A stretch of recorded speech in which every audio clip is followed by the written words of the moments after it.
Let's get started. A couple of words about me.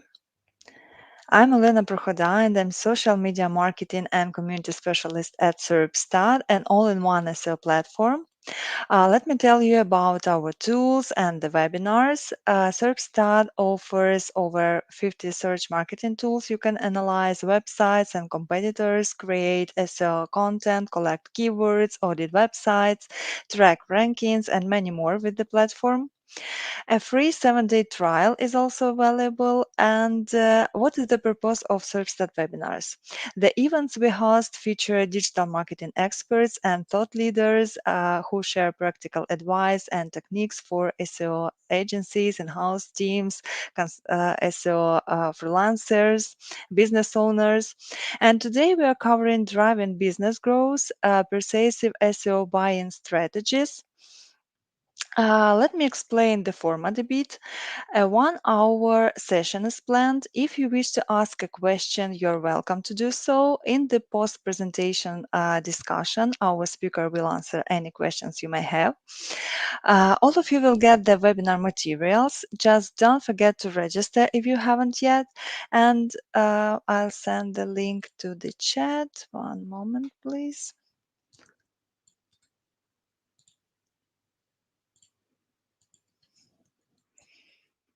Hello, guys. I can see you are still joining. Yeah, the link is here. And it's time to meet our speaker.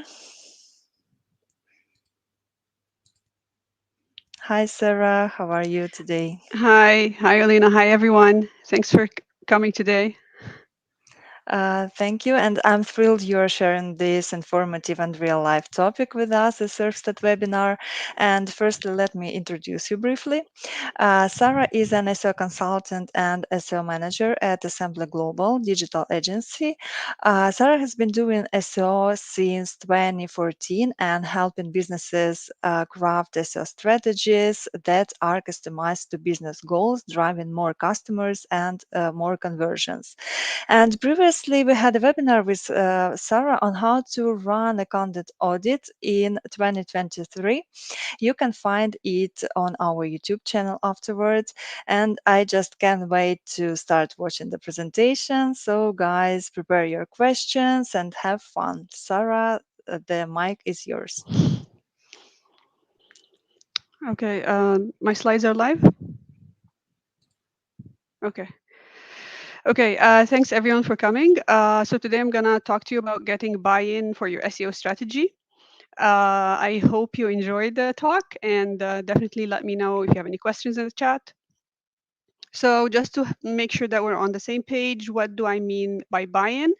Um, Buy-in simply means making sure that you get the resources and the support you need to execute on your SEO strategy. This can be budget, this can be developer time, this can be cooperation from the product team, from the content team, and so on. So the traditional thinking when in SEO, when we talk about getting buy-in, is few things.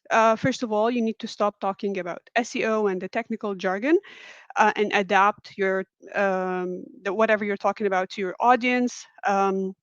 So, for example, if you're talking to leadership, you stop using talking about robot.txt and title tags, and you're focusing your talk on metrics like conversions and revenue. And also always try to tie your efforts to business goals. Do SEO forecasting to show potential increases in traffic, and also try to show the SEO value. And so far, the tactics pretty much common is estimating the value of SEO using PPC data. So, for example, if we're getting X increase in traffic, if we were to buy all of this traffic with PPC ads, we would pay this. So that's the value. Another way is, again, using estimating the increase in traffic, multiplying that by CTR, and then conversion rate. And here are the number of conversions we get. And if you have like an average order value or a specific dollar amount, you multiply by that, and then you get the revenue.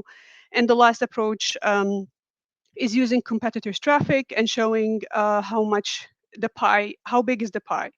So what is wrong with that thinking? It's actually not wrong, right? But two things. Not all organizations are actually that data driven. Would like to think that all organizations are data driven, but that's not very true. And then the second thing is that getting buy-in from leadership does not translate automatically to buy-in from all other teams, on like a product team or the developers, or not necessarily because you have a green light to execute, or yeah, you got approval on your strategy. That means every other team or every other person in the organization is on board. Um, the challenge with this traditional thinking is it's all about math and it's not enough, right? Um, again, as I said, you may not be able to translate this buy-in from teams. And there are many other reasons you will not get buy-in that are outside the scope of your math, your forecasting, your SEO value, your business goals. Things like there is a resistance to change inside the organization. We've always done things that way. Why should we change? It's working fine. Or our competitors aren't doing any of this. Why should we? And then there is organizational silos. Teams sometimes are working separately. They're not really integrated, and then you need to get buy-in from each and every team. And then the last thing, which is maybe more of a challenge than the rest, is or equally, is that some of the companies and businesses have dealt with previous SEOs and agencies, and they did not get the results they assumed they would. So there is a lack of trust, and they have a negative experience that you are inheriting. So there's so many other factors that are outside the scope of your math, and your math is not going to solve, right? So what we need is we need to find a way to address all of these and get buy-in, not just the for our strategy at a high level, but also for our day-to-day micro SEO tasks. Okay, so the first one, resistance to change. Um, Many organizations, and you can actually be at the top of those organizations or at the bottom. You think like if you're a VP you can resolve this. It's not that straightforward. It doesn't matter where you are in the organization. You need to know how to address that, because it's not straightforward, and it has nothing to do of like your job title, or maybe you don't have like enough authority to do that change. There is an established process to make change in organizations, right? There's a process you need to follow um, to address this. What happens is a lot of organizations have people who have been fixated on doing things for so long, and they don't want to change. Why should we change? And some people actually even get offended when you, for example, start talking about changing things, because why do you want me to change the way I write my content? Or why do you want me to change the links I added here, or whatever, right? Because we've been doing this for so long and it's working well. And they will, like, for them, change means they were doing something wrong, right? And that's not necessarily true. Maybe you're suggesting something better. So as I said, there are steps for change management in organizations, and I've linked to a video you may want to check. The video is about a book by John Cotton. It's called The Iceberg is Melting, and it's a very fun book. There's also another version of it which is more formal if you're interested, but um, the iceberg is melting is a story of a tribe of penguins living on an iceberg. And one of those penguins, Fred, notices that the iceberg is melting. So there's a problem. He notices there's an issue. Now he needs to convince leadership that there's an issue and that they need to take action. Would like to think that an iceberg that they're living on is melting is a very straightforward position, problem to tackle, but yet he still needs to get buy-in. People may deny the existence of the problem, may think, oh, it's going to take forever to melt. We don't care. Or maybe you're exaggerating. Maybe so. How to and there are some people in organizations, and I've worked with one person before. I was managing a team, and I had one person before that, anytime we suggest anything new, they would say no, no, no, no. And actually, in this book, there is a character called No No. So some people just naturally don't like change, right? So how did Fred go about this? And these this is the 8 steps that Fred went through, and these are actually the 8 steps of managing organizational change, right? As an SEO, you are trying to establish SEO as part of every unit in the organization that is related to, the digital presence. But how should you do that? How could you go about that? First of all, first step is you need to create a sense of urgency, right? Here, what you need to do is just show them something. What sort of thing you can show? For example, one of the easiest way I've noticed is just to do a content audit, right? uh, and a lot of businesses, more than 60 or 70% of the content on their website is not getting any traffic from any channel. And please note that I said any channel. So I didn't just check SEO, I checked social channels as well. I checked newsletters, like whatever direct, right? Because sometimes we're fixated on seeing, okay, what pages are performing and not performing in SEO. And you can come up with a list, for example, of X number of URLs. These are not getting any traffic from search. And then you will find someone telling you, yeah, but they're bringing us traffic from social. So you want to show them that your audits and your work is not just, you're not fixated just about your part. You're a part of a, or integrating into the overall marketing strategy. There is a huge number, usually on a lot of websites, there's a big chunk of their content that never saw the light of day. um, that's one way, for example. So you're showing them a problem. There's a big problem, right? We're creating content and investing resources in it, and investing content team time in pushing it live and maybe promoting it, but it's not getting any clicks. Another way, for example, you can show seasonality trends. So, for example, let's say you can say June. You can do your research and find out that June and July are a high season, but your sales aren't increasing as much, right? You can check the keyword planner tool, which can show you monthly seasonality, so you can understand of keywords, so you can know which seasons have higher demand than others, and if your sales increase a bit or not. That's also like a sign that you can, or something you can show. So you need to find the issue. Sometimes it can be as simple as your competitors are getting much more traffic than you are, right? So find the thing or the story that would create a sense of urgency.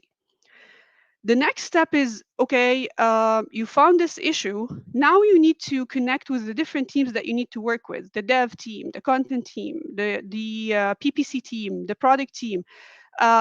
Personally, I would connect with as many teams I have access to, at least in the beginning when you're starting a new role.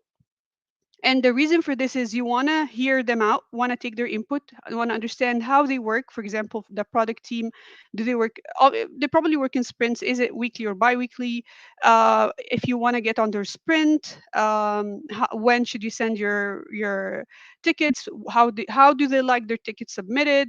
If there is any meetings that you can be part of. For example, if you can be part of their sprint planning sessions. So meet with as many teams, discuss with them the story you have and that you're looking to make improvements, and listen to what they have to say. And after that, step number 3, this is where you can do your math as much as you can want. This is where you can come up with your SEO strategy and do your math, do your forecasting, your business goals, all of this, because you've talked to everyone. You have you now you can do your audits, and you collected enough input. And the beauty of this is that now everyone will feel included in your strategy, right? Because you've talked to all of them. So step 4, you have your math, everything is ready. Now when you go back and present what what you want to do, it will make much more sense to them because all of them are included, right? And then the next step is empower employees. And you don't, I think one of the things that I've heard developers say why they're not very happy to work with SEO sometimes is that I have a developer literally told me, Sarah, he worked with an SEO that would send him a recommendation like speed up the website. That's the recommendation. That's it. Speed up the website. 4 words. So, uh, and the developer is like, how? So that's not a recommendation. That's not definitely going to get you a buy-in. He's not going to be cooperate. Developers don't have time for this. They want you to send them in detail what they should do. If you want them to change canonicals, for example, you need to be very detailed. This is the tag we're talking about. This is why this is important, briefly, and then an example URL, an example correct canonical, right? Like you need to be very specific. They don't want to, you don't tell them, okay, do this, and they need to go and do their research and do and execute, and maybe they execute not in the right way to meet your standards because a lot of them never done this before, right? So you empower them by supporting them, by making sure you send your recommendations very clearly. You're following up if there's any blockers, any questions, any. Sometimes they need alternatives. This is not going to work. What else can we do? And another thing, when I like to mention when we talk about empowering the people you work with, and these are not people, by the way, you necessarily manage. You're not managing them. You're just even working with them. Empowering them can be giving them the space and trusting them that they will come through with their part. So I've seen content briefs, for example, sent to content teams that goes like this: paragraph 1, please write so and so and so in paragraph 1. Paragraph 2, write so and so and so. Paragraph 3, and you're like literally telling them what to write. You're not a copywriter. They are. You do SEO better and they do copy better. So your job is to let them do the copy, but then there's specific requirements you need in this copy. So this is where your focus and energy should be on. You should not, you don't need to, or you shouldn't actually tell them how to do their job, because they're definitely going to write content 100 times better than I would write it, because this is their job, right? So empowering is also trusting that other people will come through with their part. And then produce short-term wins. As much intimidating and challenging this may sound, you can always try to find a workaround this. So, for example, one of the things, very simple things I do and you can do is do a small test, right? So, for example, I picked 8 URLs from the blog and then another 8 URLs. So you have 2 sets of URLs. And the first set, I decided to link to from the footer. And the other set, I'm not linking, just to compare what's going to happen, right? And once you link to the first set of URLs from the footer, you see increase in impressions and clicks start to go up because you gave them obviously an extra push in search. So now you can compare those two and show people, and you'll be surprised, but I was told, wow, so what you actually do is impacting the performance. Like, yeah, right? But this connection, as simple as it sounds to us, it doesn't come naturally to everyone else who works in other teams and are not very hands-on with marketing, right?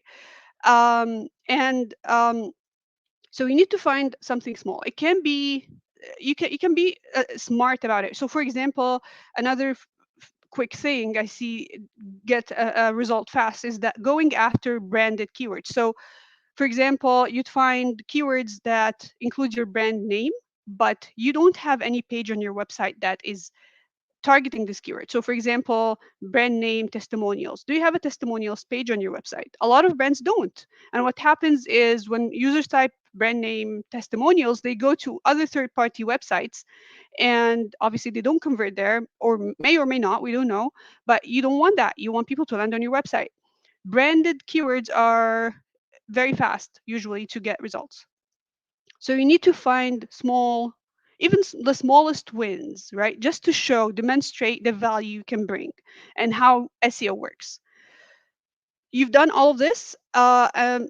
You're at a very good point, but you're not done. So what I always tell clients, SEO is not one and done. It's ongoing. So you need to keep pushing and always keep promoting and always keep talking about SEO, always educate. Um, and what you want to do is, or the goal, the biggest goal, or the bigger picture is step number 8 is you want to create a new culture. What does that mean? You want SEO to be naturally included in different aspects of the business. So, for example, you want to establish a process with the dev team that they know, okay, we're doing those changes on the website. We need to include the SEO, UX. We're doing UX changes on the website. We need to connect with the SEO. That's what success or the perfect ending of that story is that you establish a process, because once you establish those processes, you don't need to keep getting buy-in every single time, right? Because it is very, very energy consuming, right? So once you have this process, that's what you're after at the end of the day. Like we're trying to execute things. When you're trying to execute them, you're building processes in internally, and that's the biggest way to, or that's the end of that story, where you are actually changing the way your organization work when it comes to SEO. So that was the first challenge, resistance to change. The second one is organizational silos. A lot of companies have teams that are very siloed, islands, right? Dev team in one planet, content team in the other, and you as an SEO, unfortunately, work between a lot of teams. And there is a growing trend of anti-meeting culture, like assuming that meetings are a waste of time. Meetings can be a waste of time, but they don't have to be a waste of time. What I suggest is, and what I did actually, is I set up meetings, regular meetings with the stakeholders, PPC person or manager, content manager. Try to get on. You don't need, so developers are very busy. You may not be able to get one-to-one time with them, but you can join their meetings. If they have already a meeting for sprint planning or whatever meetings they have, you can try to join those. So meetings, and they don't have to be 1 hour meeting. It's a meeting where you're gonna just say, okay, how about, hey guys, this is what I'm working on. Walk them through it. What are you working on? Learn what they're working on, and oh, here's how we can work together. And I've done that, for example, with, let me give you this example. PPC manager who you would meet. I would talk to her about what I'm working on, and she would do the same. And then we came up with ideas. Okay, how about we create that uh, uh, A/B test on this item? Or how about we do this? How about we do that? And this is how you overcome the organizational silos, is by connecting and communicating with people what you're working on and learn what they are working on. And one more thing in that, if you want to work with other people, you want them to feel part of what you're doing, right? So you need to always share credit. When you're sharing your strategy, you need to mention the people that are going to be working with you on it. When you share results, you need to also mention who helped you get there. Um, SEO is not an island. You're not working alone, and you need to give due credit, right? Last but not least, trust. For me, I honestly, I cannot work with people I don't trust. Trust is like the biggest thing in getting buy-in or in anything in business, in my opinion, right? There are two quotes. Trust is the conduit for influence. It's the medium through which ideas travel. And then the second one, which I came across recently, and I think it's like the best you can hear about trust: business moves at the speed of trust. And that's actually our problem here. Like, you want to move and execute, but you're getting pushback. And the more you gain trust, the faster your recommendations are going to move, the faster and smoother your processes are going to be. So trust is going to make it easy for you to execute on your day-to-day SEO tasks. So what do we mean? How do we build, like, this is a very vague trust. How do you build trust? So there are two things. You need to build trust in your expertise, and you also need to build trust in your character. And what does that mean? You can be the best SEO on the planet, but you're very manipulative. You play games. You're like you stab your coworkers in the back. They won't trust you. They won't want to work with you regardless of how awesome you are in terms of experience. And then you can be on the other side. You can be the most nice person on the planet, but people don't feel you're competent enough. So again, they won't trust you with whatever you're saying. So you want to establish trust in both. And from my experience in the workplace, how to establish trust in your character is never ever gossip about your coworkers negatively. If you have feedback on someone's work, just go and talk to them about it. It's very simple. Hey, I saw you did this. I just have a comment, and I also want to get your thoughts on this, and just go ahead with it. Don't go to other people and start talking about your coworkers. No one likes this, and you don't like this, and you're busy, and everyone is busy. Actually, no one have time for this. But I've also never seen an A player that gossips. So just don't do that. Another thing, don't ever, in my opinion, don't ever go to someone's manager before talking to them. No one likes to be overlooked, especially when you're going to go to their manager. Uh, I don't think anyone, even in the attendees, like that. So don't do that. If, as I said, if you have something, if you want something, go to the person first. Another thing is always be supportive and helpful. Always raise your hand. It doesn't have to be pure SEO issue. So, for example, um, one time the product team, they were working on something and they were like, okay, we need to get some data for this.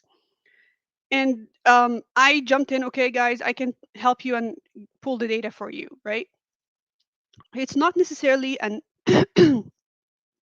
sorry, yeah, it's not necessarily an SEO task, but again, you can, if you can help, please go ahead. Um, Last but not least, always be supportive, always have everyone's back. Don't try to score points with leadership on back of your coworkers. Don't try to look cool by putting others down. Again, no one likes that, and it's not really good workplace ethics. Now, how to show gain trust in your experience, right? This starts with your deliverables. When you send deliverables, even when you're working in-house, because I've seen SEOs when they work in-house, they're just sending spreadsheets with just bits and pieces here and there. Don't do that. Make sure your deliverables, even if they're internal, they have the logo, they're like, do spell check, very well organized, easy to follow. People respect your work when you respect it, right? And then always share your knowledge when appropriate. I've when I worked in house, I've run few times where events where I talked about SEO, what we're doing, its importance. So always be promoting. If there's a Slack channel, always talk about the latest news in there in SEO, what's happening, answer questions. So just make sure you're establishing yourself as the go-to source for SEO questions, right? And again, always volunteer to help. Um, these steps in general will help you gain trust in both your experience and your expertise. So, in summary, this talk, if you're asking yourself, okay, what is my takeaway? Your takeaway is this is a mindset changing talk. You need to do your math, but if you rely on math solely, you're treating the entire process as if you're with a machine, working with a machine, where you're giving it a good input and expecting it to get the perfect output. And that's not the case when you're working with people.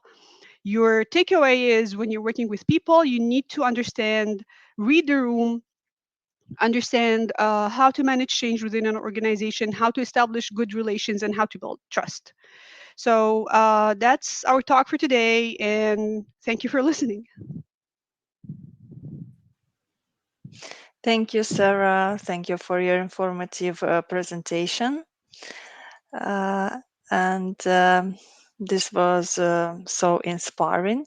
And let me tell you, tell our audience attendees about some tools how Serpstat can help here. So just okay. I'm sorry for the interruption. So, at first, it's site audit. It will come in handy for a comprehensive technical SEO audit to find and fix on-site issues, as it provides description of every issue and the way to fix it, custom overview report with powerful filters, and custom settings of the audit according to any of your needs. And one more opportunity is backlink analysis. So you can find and sort all backlinks of your website. The backlink checker provides a full backlink profile of any site. So you can identify high quality backlinks of direct competitors, find out common and unique backlink donors for your and your competitors' sites, and analyze them, and find low quality backlinks that can lead to search engine penalties even. So, and one more thing to help is our custom reports. Clients want to see audit results and progress on their projects. So Serpstat custom reports builder will help create clear reporting with the most important KPIs on schedule. And quick reminder, you can test all of that during a 7-day trial. So guys, okay, let's return to the Q&A. I can see any questions now. So, guys, you still have some time to write the questions to the chat. As I'll start with the question that was common. Uh, on the web. So, Sarah, how can you measure the impact of SEO on revenue and profit growth? Can you share your methods, Yeah, I mean, please? the easiest way is, or the one that's most straightforward, is using search traffic, right? You just estimate the increase in search volume. Okay, collect the keywords. Say, okay, like you'll make the average position on the first page, and then from there are established CTR numbers for each of the positions. Let's say, okay, I'll make the average position of the keywords 6, for example, and then take that CTR and the search volume multiply, you get an estimated traffic, and then you need to use the conversion rate on the website. Ideally, so the more granular you go, the better to get better estimates. Ideally, you would see the CR for the mobile and then the CR for desktop and multiply both, and yeah, from there you can get the number of conversions, and if you have an average order value, you can use it to get the revenue as well. Okay, thank you for sharing your formula. And I can see a question in the chat. Sarah, thank you for the tips, ideas, and examples. And just one question: how do you determine the right budget allocation for SEO initiatives? Yeah, so what you do is you do your audits, you come up with your strategy, and you have your business goals, for example, increase in traffic, or 30% increase in traffic this year, and you estimate, okay, how much actual traffic you need to get that increase, how much content you need to create to get that traffic. And then once you understand how much content you need, how much backlinks if you need as well, you can get estimates on those, right? Like you just need to come up with a plan first, how much content, like answer the questions of how much content you need to create, how much backlinks you need, if you will, and are you outsourcing the dev work or is it internally? A lot of the times it's internal, so hopefully you don't need a budget for that as well. But just once you realize the content and the backlinks, yeah, you can get an estimate from there. Okay, thank you very much. As I can't see any more questions, so we seem to have covered all the points, and it's almost okay. One more question from Brand. Thank you so much for all of your ideas. And what do you feel like maybe the most effective tactic when convincing an organization externally, for example, an agency setting as opposed to internal change? Yeah, that's a good question because when you're on agency side, you sort of have less influence and less communication. So I actually have a story for that. So you at agency side, you're sending a lot of recommendations and they can pile up and not get executed. So the best way to do that, it's very simple. um, you want to create a sense of urgency. In my situation, what I did is simply month by month what the traffic is and what the conversion is this year versus last year. And then there's a decline, right? Why is there a decline? Because SEO is not maintained, and SEO is not one and done. It needs continuous work. This is where people start to realize, oh, there is an issue and we need to. And what I said is PPC is getting work done. Email marketing, for example, they're working. Social, they're working. SEO, there's no execution. So that's why, compared to other channels, that's why SEO is declining. So focus on just getting a sense of urgency and making a story, right? That's the story you're sharing with them. Okay, thank you. So as we don't have any other questions, so Sarah, do you have anything to add or highlight before we end? No, I just want to thank everyone. Thank you guys for showing up. Okay, thank you. Thank you for your thoughtful presentation. Guys, follow Sarah's and Serpstat social media and let's stay in touch. Sarah shares a lot of SEO tips on LinkedIn. Once again, Sarah, thank you. Thank you. And let's stay in touch. And guys, it was great to have you all watch and ask questions. Thank you and enjoy the week ahead and take care. Bye bye. Bye, everyone.